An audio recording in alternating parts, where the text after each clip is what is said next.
Hello again. Good news, Tim. They've come back to visit us, so we must be doing well. This is Life Lessons from Grandpa. This is podcast episode number 2. We call it Meet the Parents. We're so happy you joined us. You know, Tim, I think we should call it Meet the Parents and a whole lot more, and we'll get into that in just a few minutes. I'm here with my good friend Tim Lampert. So, Tim, for many of those joining us for the very first time, would you just give us just a brief history of how you got involved giving advice to your grandsons? Well, Bill, about 18 months ago, the Holy Spirit touched me and said, Tim, you need to guide your grandson along the path of developing a relationship with a young lady, and that evolved into the podcast that we're creating today. But there's so many other resources available. Certainly the young man's mother, and he has plenty of friends, I'm sure. There are teachers and coaches. Tim, how is it you appointed yourself to give this advice? Well, Bill, I'm a grandpa. I've lived life. I've had lots of experiences, and I just felt as a grandpa, he would listen to me, and indeed he does listen to me, and I believe it's the role of the grandpa and the parents to coach their child into proper ways to work with girlfriend and potentially a fiance, and then into marriage. So these items that we'll discuss in episode 2 will have a great bearing on how he approaches the girlfriend and her parents. That's a wonderful start, Tim. This is Meet the Parents. Thank you for joining us. In any couple, any courtship, the time is going to come when one partner is going to encounter the other partner's parents. What an amazing time. What a great opportunity for these young adults to shine in the eyes of these parents, and at the same time for the parents to learn a lot about the character and the essence of these young adults that perhaps may join their family. I'm going to turn it over to you, Tim, and ask you to get us started. Here's what I told my grandson. It's important to know the parents well, and that they need to know him well, in this case, my grandson. So I'd like to get into certain aspects of getting to know you process. Now that sounds really interesting. Bill, I get that there's no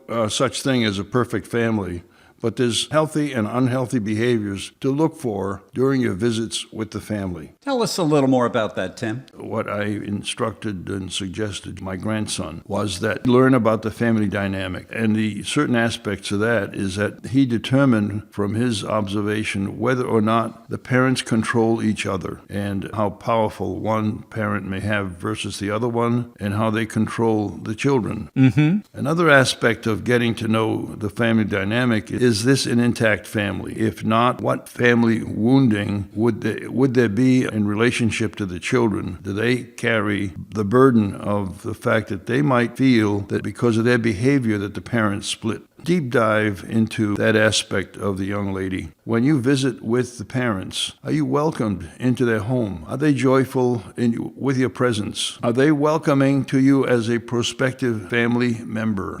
Now, another aspect that you need to dive into is the history of the family. Was the mother a stay-at-home mom, or did she work full-time, part-time during the young lady's growing up years? And you should have in-home meals with them. Now, when I was courting my wife, I was blessed with her inviting me to Sunday dinners in her home. As a bachelor, I sure welcomed that, and it allowed me to get to know her parents, and it allowed them to get to know me. And that was important in our courtship and future relationship as husband and wife. This is episode number 2 of Life Lessons from Grandpa. Today's episode is Meet the Parents. So, Tim, you started off by saying the individual enters the household and kind of does a scan, kind of a social dynamic scan. What's going on in this household? Are we working here with an intact family? Are people responding appropriately? Are they responding appropriately to me? You spoke to the merits of we should all sit down together and enjoy a home-cooked meal versus let's rush out to a restaurant. Restaurants can be chaotic. While you are having meals and other events with the parents, the brothers and sisters could be involved also. It's important that you make observations about the compatibility of the siblings one to the other, because if there is difficulty between the brothers and sisters, it will have an impact on your girlfriend's ability to communicate with you, because she'll have haunting experiences from her background. Now let me jump in here, Tim. We're not saying that the young man is shy shopping for the perfect family to go along with his perfect spouse. There are no perfect families, Tim. I hate to tell you this, but my family's not perfect, and I really hate to tell you, Tim, your family's not perfect. So how do you strike a balance here? Bill, you hit it on the head.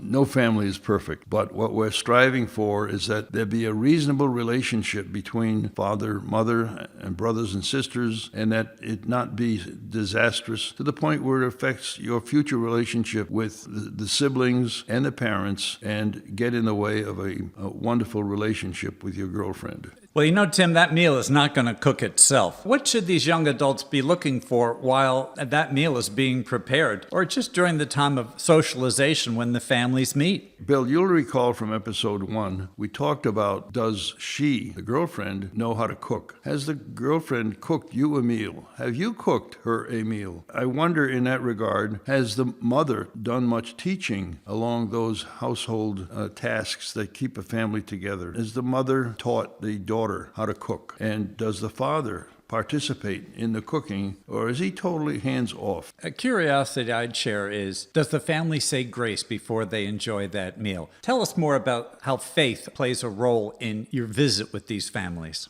Faith issues are important. They need to be determined in advance before you get into a deep relationship with this girlfriend. And you need to observe whether or not the parents attend church regularly. Are they members of a church? Do they pray at meals? Do they pray other times? Do the parents tithe? That's another area of compatibility that you need to witness in her family, because it has had a major impact on how she looks at faith issues. Now, we know these visits are meant for socialization, for the ability of each other to get to know each other. But at the same time, there could be a wide variety of red flags in order for an individual to determine, am I a good candidate for this family? Is this family a good candidate for me? Tell us more about that. Bill, sad to say that there are so many ways for families to get rocked or destroyed. Has there been any abuse by the father or the mother of children in the family? Indeed, has there been any abuse by the husband to his wife? Has there been some abuse by the father towards the daughters and or the son? Sure. Beyond that,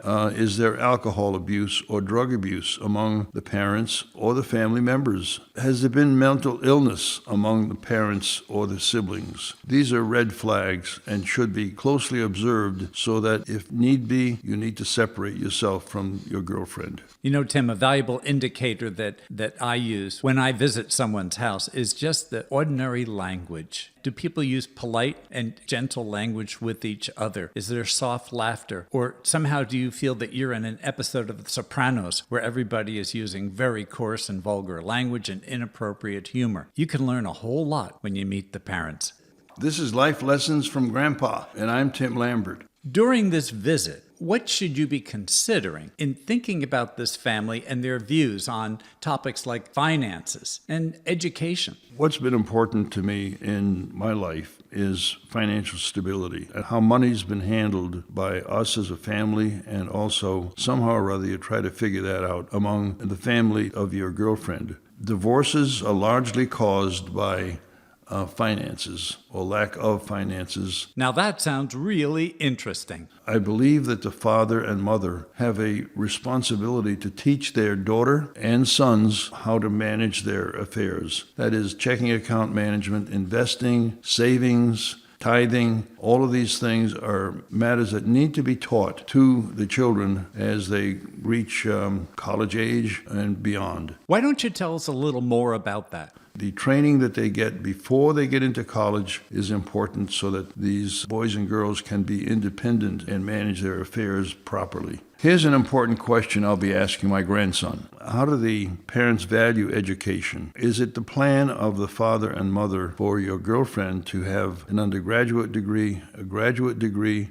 It's important that you know that in advance, because if this relationship with your girlfriend goes deep, it could interfere with the parents' education plan for their daughter. So you're saying that perhaps the young man wants to propose to the girl, and the family would step in the way saying, no marriage until our daughter completes all of her education. Is that what you're saying? Yes, absolutely. I firmly believe you should not step in the way of their plan for their daughter. Well, in 2021, we can't neglect debt either. And sadly, many marriages begin in debt. Their net worth is a negative number, Tim. In this day and age when so much college expenditure is built on loans, it's important that you learn the financial situation of this girlfriend so that you don't marry into debt and have to concern yourself with how on earth am I going to overcome her bad FICO score? Is it going to mean we have to wait 2, 3, 5, and 10 years in order to be approved for any kind of home mortgage? You know, an important point we don't want to overlook is the word honor.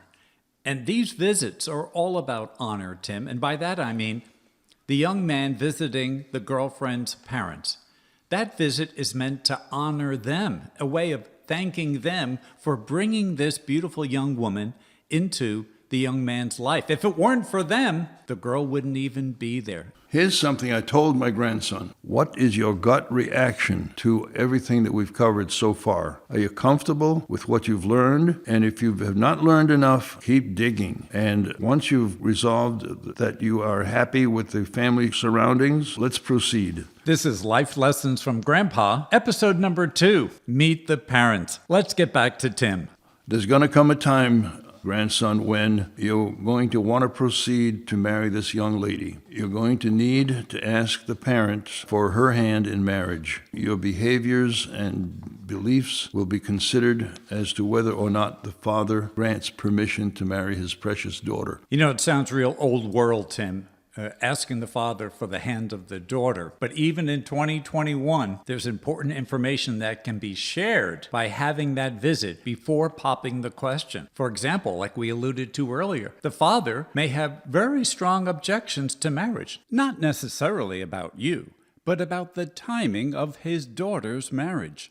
Perhaps there's a conflict with other family interests or her education. How difficult would it be to first propose and then have the family come back to you after the fact and say, this can happen, not yet? One of the major things that they will be considering is that your ability to honor and respect their daughter. Why don't you tell us a little more about that? They're giving away their daughter to someone that they want to trust, and you need to promise that you will honor and respect her for the rest of your life. This is such an important conversation. Many young men, reflecting back on it, said they perspired more about asking the father for the daughter's hand than the actual marriage proposal itself. Congratulations. You're going to be a son-in-law of this family that is adopting you. We hope that what happens is that you live a long life as a happily married couple. If you're blessed, you will have her parents and yours living close by where you and your spouse settle. They'll be able to step in and help you raise the children so that geography does not become an issue of them getting together with your children. Don't forget, grandparents can also powerfully contribute to the family model, family behaviors, family history, family traditions, in addition to that babysitting. Life can be so much richer if they're nearby. One tip, when you do get married, don't hesitate to ask the parents if they'd like to consider relocating. Tim, families come from everywhere and they're at all corners of the map.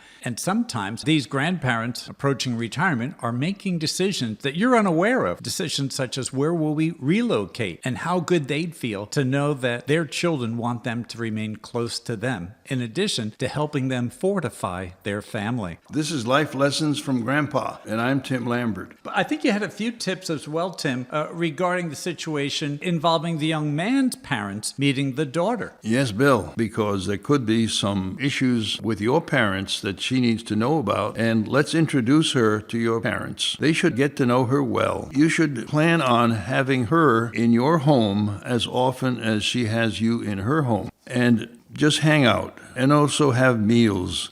And as we talked earlier about you being with her parents, let's not have a lot of meals outside the home. Let's have them in the home so that the sounds and whatnot of restaurants don't intrude on your ability to understand and hear each other and just enjoy the home environment. This way your parents will get to know her so much better and so much quicker. I want you to consider how you can handle asking your mother, father, what they think of this young lady as a suitable mate for you. It's important that you get their input, what they think of her in all these facets that we discussed earlier in episode 1, so that you can have their blessing about her being in your life forever. It's great for the young man to have the woman there. But while she's there, Tim, tell us about what the young man should be looking for with regards to his girlfriend's behavior. Here's an important question I'll be asking my grandson. Is she going to just lay around after dinner and not help at all? Or even before dinner, is she going to help your mother chop up the vegetables, get the meal ready, cook some aspects of it, prepare the salads? And after dinner, is she going to just sit at the table and let somebody else clear the table? What kind of girl is she? Is she going to help or not help? If we're talking about marriage as a partnership, that partnership that we're looking for doesn't begin the day the wedding vows are exchanged. Those behaviors should already be happening for both the young man and the young woman. Tim, eventually, the young man and woman are going to share their ideas about having children, because procreation is one of the major reasons why the institution of marriage was created by God. God created man and wife in the Garden of Eden, and He's blessed us to be able to conceive children, raise children, and cherish and guide them in His path. Sure. I'm a firm believer of the responsibility of the husband and wife to have children, if at all possible. And a discussion has to happen early in the bonding between, in this case, my grandson and the girlfriend, honest conversations about whether or not the lady or you, the husband, wish to have children. You need to start discussing this at an early time so you get a feeling from her that she hates children and you want children, then you must walk away from her. You need to know her attitudes about childbearing, birthing, and how many children does she want? Are you willing to bear the burden to rear the children, change diapers, feed them, discipline them, and teach them to be followers of Jesus,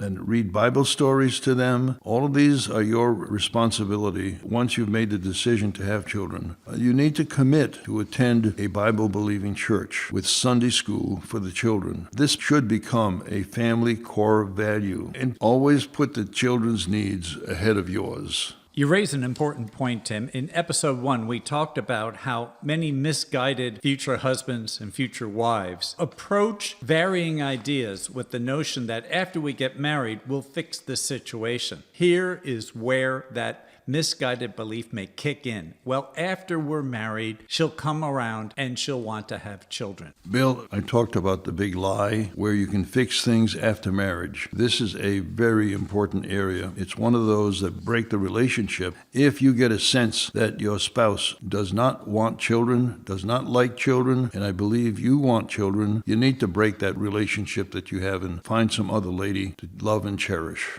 Tim, I think our listeners are really interested in this point, and I'd like you to share a few more ideas regarding how the young couple communicate to each other regarding child raising. Here's something I told my grandson. How she reacts when she sees families who are walking around the park or in a movie house or in a restaurant where there's maybe 3 or more children. How does she react to that? Does she say, whoa, that's too many kids? Is she happy about that? Or does it revile her? And does she exhibit that kind of reaction? Sure. Why don't you tell us a little more about that? Is she happy with the number of siblings that her parents have had? Does she want to emulate that, as she had 2 or 3 siblings and that they gotten along pretty well? So, Tim, we've touched on so many topics that the young man and the young woman need to address before there's any discussion of marriage. Another important one that I'd like to hear your views about is the whole notion of the stay-at-home parent, whether it be the mother or the father. Here in 2021, where there are so many two-career couples, I think it's a critical issue that has to be resolved before there can be any deliberation about marriage.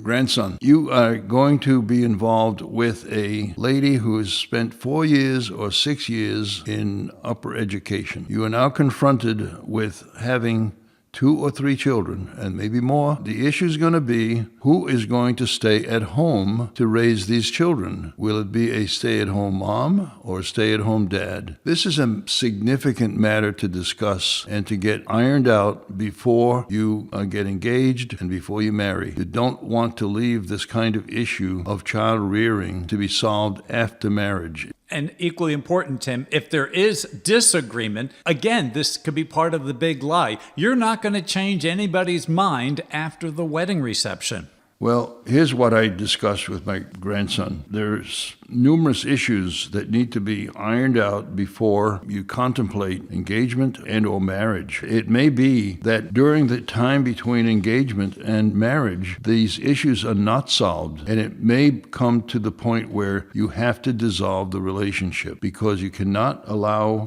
these matters of importance to go unsolved before you marry. I think the listeners would want to learn just a little bit more about this. Well, here's what I discussed with my grandson. You've reached a stone wall or a roadblock where you can't resolve either this stay-at-home mom issue or any other very important matters. Understand, if they're not solved before marriage, you have no hope of getting it solved after marriage. These are wonderful points, Tim, and I'm reminded how parents are the first teachers. And it's a very important responsibility, and that teaching begins not long after you bring that baby home from the hospital. We need to attend their sporting events, their performing arts events, and encourage them because they demand that you be there, and you cannot ignore that need. They need to see their parents in the stands, on the stage, wherever you're supposed to be at. So once we're past this age where they want you around during their various events, you then are faced with the need to educate them beyond high school.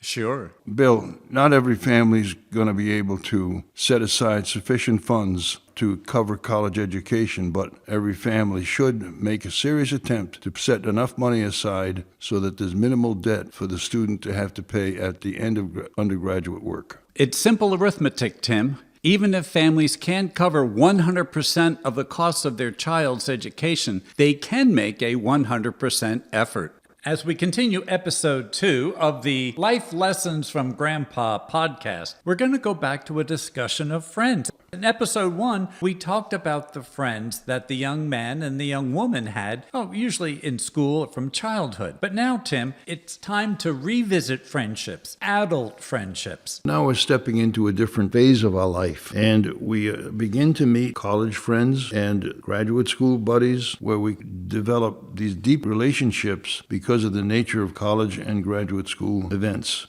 First, we need to look at her situation. What kind of best friends does she have? What kind of relationships has she built with that community in college, sorority life perhaps, and graduate school? I think you need to see and meet these friends and determine how large a circle of good friends has she had. Who are the best friends? You should be eager to be introduced to them so that you can get a feel for the kind of person she likes to be with. If you sense that the people she has as best friends are not your kind of guy or girl, then you need to revisit the idea of whether or not she is a person for you to be connected with for the rest of your life. Many of these friends from college, graduate school, or work life are going to be around for a very long time. That's different than friendships you might have had from sports teams, from the Scouts, from grade school, where they're mostly a memory. These adults are very likely going to remain in your partner's life one way or another for years to come.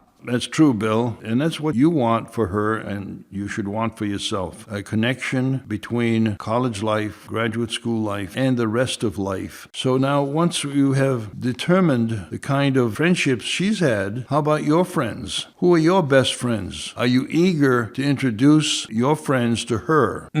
Here's a great idea. Plan on having her be with you and your best friends on a regular basis so that she gets to know them well, and create an environment where you can ask your best friends what they think of her as a potential mate. And everybody's not single, Tim. It's really cool to have friends that are already married. And there's so many powerful lessons that can be shared when young married couples share their experiences with their single friends. Okay, let's role play, Bill, the possibility that my grandson does not get married ahead of some of his buddies. So once the buddies are married and your relationships are still really tight with these guys and girls in your buddies' lives, then be certain to have your girlfriend meet meet them and have your buddies' wives give you a readout on who the girl is that you intend to marry or you hope to marry. Before we close out episode 2 of the Life Lessons from Grandpa podcast, Tim, I know you have a few more final thoughts about adult friendship.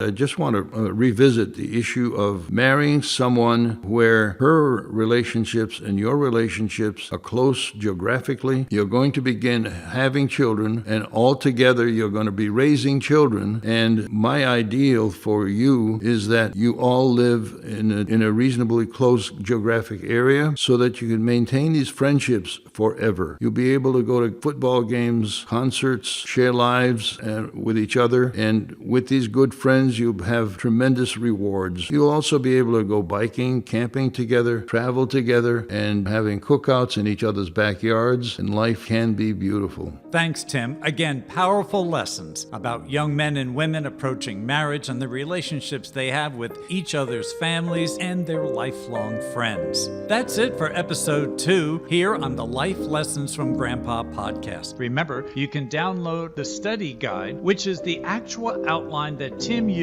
with his grandsons to refer to after you've enjoyed the podcast. Be sure to join us again next time for episode 3, Bumps in the Road. That's right, Bumps in the Road. Sounds interesting. We look forward to having you join us then.